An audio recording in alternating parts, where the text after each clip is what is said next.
Welcome everybody once more to the Utopian Society. I'm your host Carlos Edverson, and it's a pleasure once more to have you here. And thanks for spending some time with me exploring all the interesting stories and just these little nice interviews we have with these great people. Today I'm excited to welcome my friend Lina Nguyen. She's a dedicated personal trainer. She's a manager in one of the greatest, for me, is a great gym that I have assisted here. And actually, if you see the setup, we are here today. So I have to thank her just to bring us this space to us. So we're going to talk about a little bit of fitness, also how fitness and wellness has shaped Austin itself, but how it's changing the world. So please, everybody, let me introduce you, Lina Nguyen. Hello. Hey, Carlos. Hello. Thank you for being here. Thank you for having me. Well, actually, thank you for letting me be here with you. Anytime. Yes. How have you been?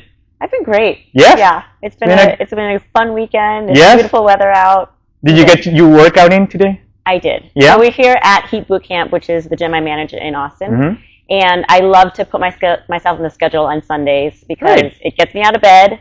And then I get to be here, I get to see my members, and then I usually get to squeeze in a workout. So great. Yeah. Love it. Mm-hmm. So please, if you would like to tell our audience, our viewers, who you are, what do you do here, Sure. how you got here, a little bit, Sure. Yeah. So my name is Lina Nguyen. I've been in Austin for a little over 3 years. I met Carlos actually playing soccer. And I love fitness, running, soccer, sports. And I was in corporate America for over 15 years of my career. And then about a year and a half, 2 years ago, I decided to leave and really ask myself the question of, what do I want to do with my life? What's my purpose? And it kept coming back to fitness. It's something that I feel like is my superpower. It brings me joy. It brings me energy. And I wanted to have that be part of my daily life and to help others achieve their fitness goals and their max level of wellness, so to speak. And so I became the general manager of this little boutique gym in Austin about a year and a half ago. They took a kind of a gamble on me. They knew I had no fitness background, but I had business background. So they hired me as their GM, and then this year I started my own journey as a personal trainer and a running coach. Great, thank you for that. When you told me, when we connected back then, reconnected, and you told me you were the general manager and doing personal training and all that, I was really surprised how life takes these turns, Yeah. Because I met you doing this, and now you're doing the other thing. Mm-hmm. And, well, a little bit of traveling as well, and that's really nice. Would you say this journey of yours has shaped you into a different person as you were years ago? That's a good question. I don't know if it's shaped me to be a different person. I think, in fact, it's probably shaped me to be the person I always was meant to be. I'm a very high energy person. Mm-hmm. I love people, and I love being in movement and being healthy. And so that was always part of my routine. So whether I was working my corporate job or I was a digital nomad for a while, that's always something that I really incorporate into my lifestyle in order to keep me sane. Yeah. And so now that I'm in it full time, it feels like I made the right decision because I feel just really grounded. Do you feel your true self now on your skin, your Lina you always wear, right? It's your surface. Yeah, and that's one of the reasons I left corporate was I really enjoyed my corporate jobs, but I would go home and it wasn't something that I felt passionate about. Mm-hmm. I never felt super inspired to go above and beyond, and I know the energy I bring into things I really love, and that's why I kept asking myself, what should I be doing? Mm-hmm. And so now I feel like that. I'm super energized on my job. I'm up at 5 a.m. I'm not a morning person, and yet I'm full energy all day long. And so I feel like this is my truest self coming out. That's great. That's great. I love when people tell me that they have found themselves in their journey, right? And I think that we talked about this the other day. It's not about the destination. It's about the journey, right? Mm-hmm. And that's what you found here. Would you say, on your own experience, Lina, a strong focus on health and wellness, why it is so important to have this focus? Yeah, I think health and wellness is, I think it is objectively one of the best things you can do for your body physically, but then also emotionally, mentally, spiritually. I think when you're taking care of yourself and exercising and eating good food, I think it really goes into the rest of your life. And so it's kind of like on an airline when they say to, put on your oxygen mask first. I think it's really important that that we're taking care of ourselves so that we can show up for our families, for our communities, to bring other people that energy. But I think if you don't have that foundation of being healthy, it's really hard to bring your best self into that. Why do you think, and I experienced this, and I talk about myself here, I was not into fitness, wellness for long. Maybe I included that in my routine maybe a few years back ago. And for different reasons. But one of them, at least for me, my mentality, my identity, my self-esteem, it was different. So in your own perspective, and because I know you met a lot of people, you talk to all these people that come here, or you're in your personal training sessions. Why do you think people neglect the fitness and wellness in their life? That's a great question. I think there's a myriad of reasons, right? And I think that it's really easy to have excuses on things that feel difficult. I feel very fortunate because I've had fitness in my life, my entire life. I mean, I remember being 5 years old and watching my mom do Denise Austin videos at home, and I would join her just because I wanted to hang out with her and my sisters. So for me, it's been ingrained in my life. It's just this is part of what you do, and it's kept me, I think, very happy and grounded. And I think fitness for other people, or if it's something that's newer to you, it's hard, right? It's hard to dedicate the time to it, and it's hard at the beginning to know what you're doing and feel like you're not making progress. So I think that it's easy to say, okay, I want to start going to the gym 4 days a week. But then when you don't see progress immediately, or it just, it's hard to get up early, or whatever the excuse can be, it's, I think it's the first thing we kind of drop, because we're like, okay, I already have this routine. This is an additional thing that isn't fitting my schedule. It's not fitting my life. And so I think people tend to find it more difficult until they can make it part of their life. When people neglect this, when people, at least for me, when I didn't recognize that it actually needs to be a part of our lives, I know there are some physical, psychological barriers, most of all. And on your own experience, what do you think are those barriers that people face? I think if you don't view fitness as a lifestyle versus I'm going to do this for the short-term goal, right? Then it makes it that much harder to be more routine about it. I think often you have a vacation or a wedding, so people are like, I want to lose 20 pounds by 3 months from now or 2 months from now. And then so they basically add it on, and it's almost superfluous to their life, to their current routine, and it's viewed as a short-term solution versus being able to integrate it into their daily habits, right? Because that's one of the things that I really preach to my clients is fitness doesn't have to show up as you need to go to the gym and pump weights for an hour and a half in order to be in good shape. To me, it's just about making healthier decisions, or if you can take a 20-minute walk while you're talking on the phone, or if you can do some crunches while you're watching TV. To me, it's about adding it throughout your day, and that it doesn't even feel like it's a workout. That it's just kind of keeping your body active. Yeah. And so I think people make it bigger than what it has to be, and then it's the first thing that gets pushed out when life gets busy, because life always gets busy. Yeah. And because it's something that we don't view to be part of our lifestyle, it gets kind of pushed out earlier. Is there any emotional identity or identity itself tangled to this, would you say? An emotional identity. I mean, yes. I think in any decision we make, or in anything that we're doing, we're projecting ourselves onto that, and our ideal self that goes along with it, right? So it's we were talking earlier about journaling. My ideal self gets up every day and journals, my actual self does it once a month, right? And so there are things that that it's same thing with fitness. It's like if we can't marry up our actual selves and our ideal selves, then I think there's just a disconnect psychologically. I think sometimes we always sometimes I guess when we begin this journey, maybe our reference, we set up too high maybe. Yeah. And maybe that's why we get discouraged. Yeah. And I want to be like me. I want to be like Jason Statham, one day.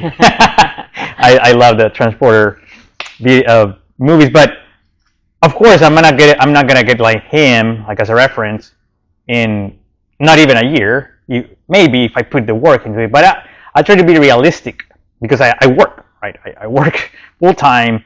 I do this. I do other hobbies. So maybe, do you think people maybe they need to be, I don't know, maybe so more realistic on their short-term achievements? I think that tracking your progress in smaller milestones is always a better way to go. Because when I do hear people with these really over-the-top goals, I think that's great. I think it's always good to shoot big, right? But at the end of the day, like we want to know, like on a daily basis, what are the things that we're doing to get to that goal? And if that's not clear, then it's really easy just to skip over that, right? Like, and I think that's why people wear these watches, right? Like the 10,000 steps. That's a really nice daily thing that people can look at like tracking, and try to do. But even if you break that down, like you can say like, hey, by lunchtime, I want to have walked 3,000 steps. How can I do that? I'm going to go walk my dog for an extra 20 minutes. So I think you're absolutely right that it's not just fitness goals. I think it's every goal we have in life. If we can make it so that we can actually achieve them and actually reward ourselves along the way, then I think it makes it that much more sustainable. This subject is so interesting because it's so related to knowing yourself, like getting to know yourself. Because if I know myself enough to say, I could put this goals, short terms, and actually I'm able to because I have these skills or not. If I do not have the skills, I will gather or learn them. But it is really important to know yourself, to actually believe in yourself and saying, yeah, I can do this. And like you say, breaking down into small chunks of achievements, and that's how the goal achievement overall becomes reality, I guess, right? And I think it's also like setting yourself up for success. It's like, how do we remove any barriers that will get us to not do something, right? So for example, I tell people at my gym all the time that location, proximity to your gym is everything, right? Because if you know you're going to have to drive 25 minutes in traffic across town, it's going to be really easy for you to be like, I'm going to skip Monday. If you drive by that gym every time that you go to work or leave work, it makes it that much harder to decide to skip it, right? Like that's a very intentional decision versus being like, oh, I ran late on a meeting and now it's too far. And then I think another thing is like accountability, right? I think it's accountability from a financial perspective and with community.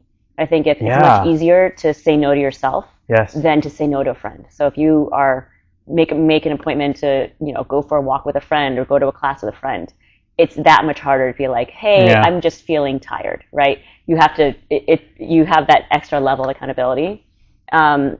And what I found here in Austin is like community, right? So I think whether it's at a gym or whether it's in a run club or a soccer team, there's something really great about showing up and having fun and being able to talk to people and not making it feel like you're just there to work out. You made a great point when it's talking about community, especially here in Austin. You can find all these groups, events, meetups, groups. For yourself in your own journey, how important it has been community for you? So I love community. I think that community is one of my like big buzzwords, and it's something, if you look at my life in Austin, I have multiple communities that have just shaped my life in so many ways. Having said that, I would say growing up, there was community aspect, like I said, working out with my family, right? Like getting to hang out with my mom and my sisters and feeling like I was the youngest child. So it was like, I just wanted to hang out with them and be cool. So there was a sense of community there. And then I always played sports. And so there's community within that.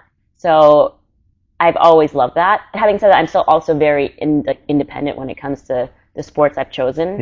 As a runner, like I love going out and running by myself. But I also love meeting people that way. And so when I got to Austin and I didn't know anybody, it was really important for me to go out and meet people that I wanted to be inspired by or that I had similar interests to. And so I chose to join a lot of fitness communities just to meet people, and then also just to push, my own limits and goals in terms of meeting other people. And so, I think community is everything. But that's me personally. That's also Yes. how I like to enjoy my life. So we all have our challenges when we are running through this journey ourselves, this path. What are some of the lessons learned, the most important lessons that you have learned in this path of yours? And maybe, because fitness, wellness has been part of your journey. Maybe you didn't have a hard time to get into it, but I'm sure you had your setbacks somehow. What have you learned about it? Yeah, I think that fitness is as much mental as it is physical. I think coming from running and doing sports, I realized that the way we talk to ourselves and the way that we motivate ourselves mentally is what gets us to the finish line. So I think that's a huge challenge and learning is being able to be as mentally aware of what you're doing and understanding what your goals are. Mm-hmm. The second one for me is actually knowing what your why is when you're working out. Yeah. Right. So I mean, sometimes it's just part of your routine, but like I think deep down we all have our reasons why. And for me, I actually love achieving certain goals. Like I like to push myself into accomplish something new. Yep. And so I find that sometimes when I get stagnant with working out or running, I need to sign up for a race or sign up for a competition or do something with a friend. Because I think like when things get stagnant, that's when we can stop going, we get bored. So doing something that kind of just changes the level of competition or changes your mindset on it is important to keep going. Maybe with getting something that gets you out of your comfort zone. Yeah. Would you say? 100%. Like challenge you to try the next level, maybe. Yeah. I mean, and I think it's great. Like, I think it's great to show up every day and do a workout or go for a run. But then if you feel like you're not sure what you're doing it for, I think it's nice to switch it up just enough so that you can mentally have something to focus on. Here in Austin, as we were speaking, if you've ever been in Austin or not, I recommend, and I guess Lina will vouch for that, to visit. But Austin is a very active city where you can get, especially summertime, weather is so nice, you can do any kind of outdoor activities. But still, I know people that are not looking for it, right? Yeah. They're not maybe doing it part of their, and maybe not even only a gym, like the mindset, right, of being healthy and and the wellness. What do you think needs to change in the community?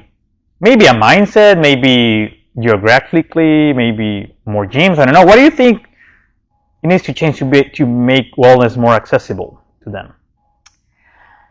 That's a great question. It's something that I think about a lot is like we tend to target our same audience over and over again, right? It's the people that are actively like seeking something out. And so there's the people that just don't know what they don't know. I think Austin has done a pretty good job in terms of having a lot of accessibility, a lot of free events, and also just a lot of like apps and like groups via Instagram or Meetup or Facebook, where they're really trying to branch out so that people can find it. Having said that, I think that going more directly to different organizations, like whether it's like going into corporations and educating them on the different types of fitness and wellness events that are going on in our communities, is something that we could do, right? I think that there's definitely a whole target of audience that just isn't aware or doesn't know where to start. So I think it's more on the education piece of like, hey, you have all these resources, you have all these things. You don't have to invest a lot of money or time in order to at least try something. But I actually am very impressed with Austin and a lot of the technology that's been built around. Like there's an app called Sweat Pals, right? That I think it might have launched in Austin or it maybe started somewhere else. But it was basically an app that you could just find any hobby, any kind of like that you wanted, and it was generally free. And they were like, okay, if you want to go rock climbing, here's a group for it, and here's where people meet up. So I think that there is an effort in the community. So it's more of how can we get out more into groups that aren't aware of it. And like even we have South by Southwest coming up, right? So is there more things around fitness that should be targeted? That is interesting. You know, right? That is interesting because South by Southwest, not talking specifically about it, but in general, more the biggest events. Do they have something integrated into fitness and wellness? Right, that's the question. Right? And I think they do very lightly, and they're often overlooked. Right, I think there was like yoga on the schedule one day, and I'm sure that the people that like that stuff will show up. But it's I think the audience that is probably the one that we're talking about may not be the ones to really think about it. So it's like, how do we make it have more eyes seen on the different opportunities there? So here at the Utopian Society, we talk about better the world somehow, and that's the main goal, of course. So the world that we're looking for is the one that is balanced, thrives in wellness, in the human connections that we're looking for. How do you think prioritizing healthy, active lifestyle can contribute to a better society? Yeah, I mean, kind of like what I was saying earlier about the oxygen mask, right? I think that in order for people to show up as their best selves and to make impacts within their community or within whatever organizations that they're working with that are going to better the world, they also need to take care of themselves first. And I think that fitness and health and wellness on a personal level is really important, just to get like yourself in a good place, both mentally and physically. And then I think from like a community aspect of seeing people, you know, set goals for themselves and to work really hard to achieve those.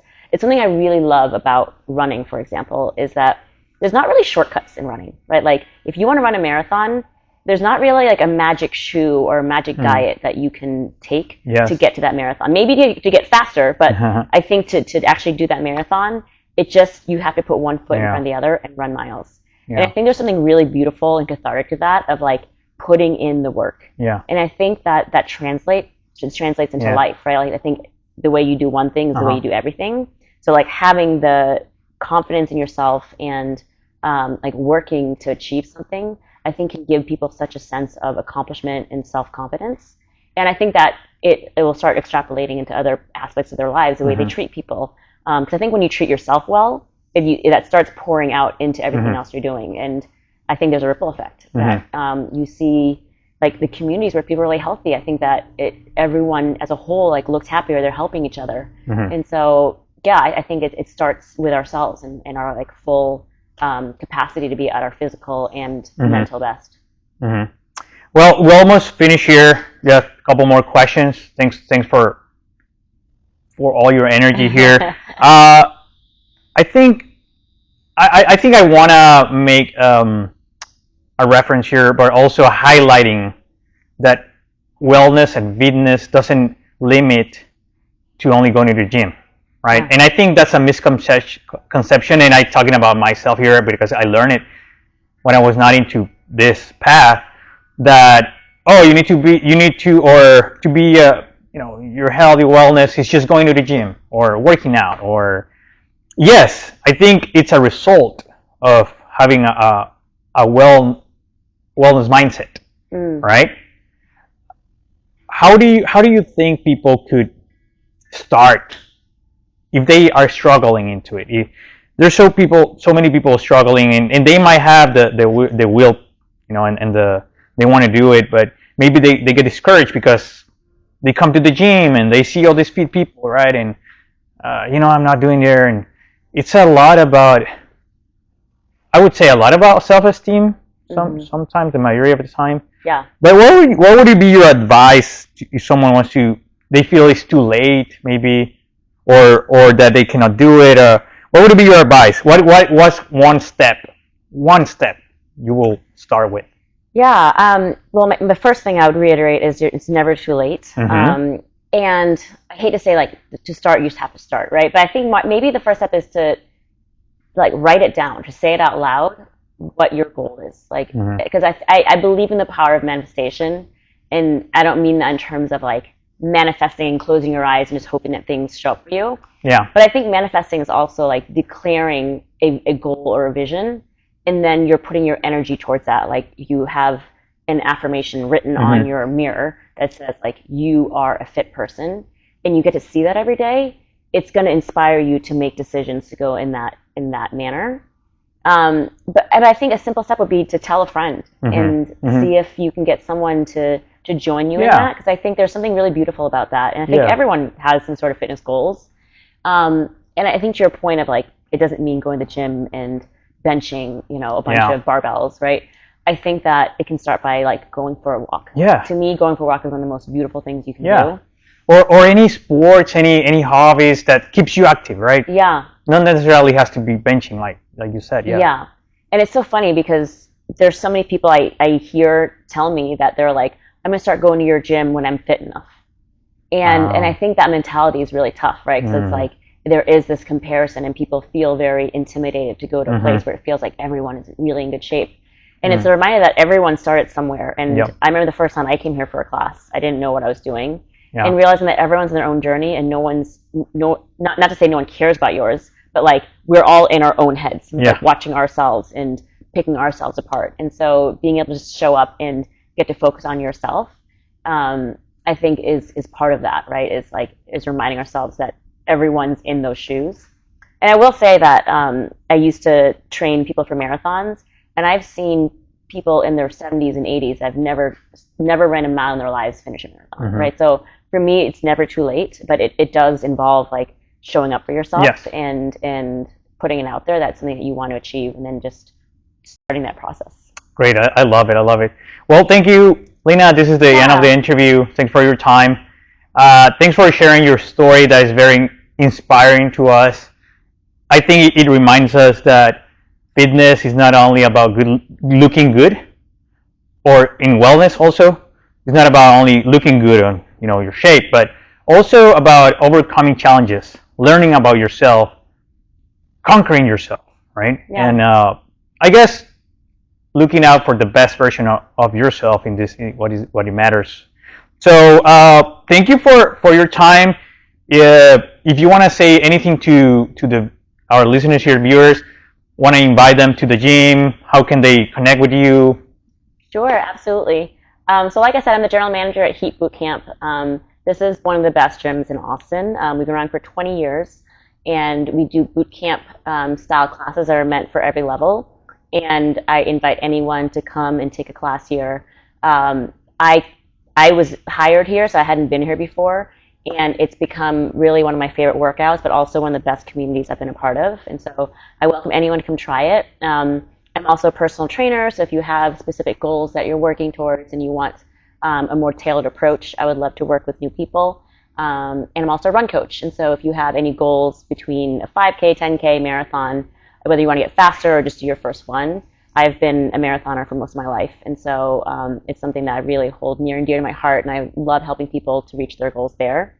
You can find me on Instagram at Lina_Nguyen. It's Nguyen 8, and then also Heat Bootcamp. That's the Instagram tag as well. Thank you. Well, thank you. So for everybody listening here, watching us, if you're actually looking for an incredible community, please hit up Heat Bootcamp. It's a really nice community, and you'll have a great time. I also want to chat with Lina or track her progress on her career and everything, or just book a session with her. Her handles here. And as always, thank you for all our viewers here. I appreciate your time. Once again, I'm your host, Carlos Edverson. Looking forward to meet you again. This is the Utopian Society. Please subscribe, hit the bell button and the like. So please take care. Until next time, take care of your body, your mind, your community, and your spirit. All right? Thank you, Lina. Thanks, Carlos. Appreciate it.